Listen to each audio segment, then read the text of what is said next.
Bonne année! Et oui, bonne année à toi aussi. Merci beaucoup et bonne année tout le monde. Attention, par contre, parce que je pense qu'on vit les derniers instants du bonne année cette année. Ouh là là. On connaît tous quelqu'un qui te dit bonne année en février, et je pense que c'est la même personne qui va venir déguiser en stripteaseur à un anniversaire d'enfant. Il n'est pas vraiment à sa place. Mais c'est pas le sujet de la chronique d'aujourd'hui, les stripteaseurs. Je suis que je fais des déçus et je m'en excuse.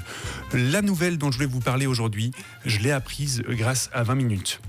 Apparemment, la génération Z ou la Gen Z, les personnes nées entre 1997 et 2012 donc, ont perdu une capacité que nous possédions depuis plus de 5500 ans. Oh waouh. Ouais, déjà ça me rassure, parce que malgré ma voix qui trahit une jeunesse fougueuse et flamboyante, je suis né bien avant 1997.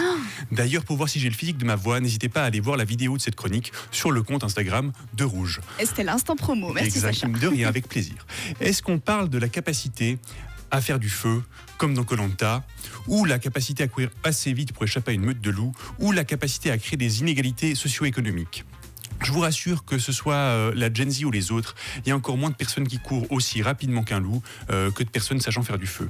Ça donnerait d'ailleurs une belle épreuve à Koh-Lanta d'avoir une course contre des loups et le perdant se ferait ensuite dévorer, enfin éliminé. On n'est pas dans Squid Game. Le principal problème, c'est qu'il y a autant de loups à Koh-Lanta que de trains de la SNCF qui arrivent à l'heure. Et pour les inégalités, elles ne sont pas prêtes de disparaître et c'est tant mieux. Comment je ferais pour trouver des sujets de chronique dans un monde sans inégalité, moi? Mais bon, revenons à cette nouvelle. Il semblerait que la Gen Z perde la capacité d'écrire à la main. What? Ouais. My God. Donc tout le monde commence à écrire comme des médecins, quoi, mais sans avoir des diplômes. Ça augmente considérablement le nombre de syndromes de l'imposteur. Autant c'est une bonne chose pour les cabinets de psy, autant ça l'est moins pour les enseignants et enseignantes qui doivent bientôt se spécialiser en cryptologie et égyptologie hiéroglyphique pour réussir à lire les copies d'élèves.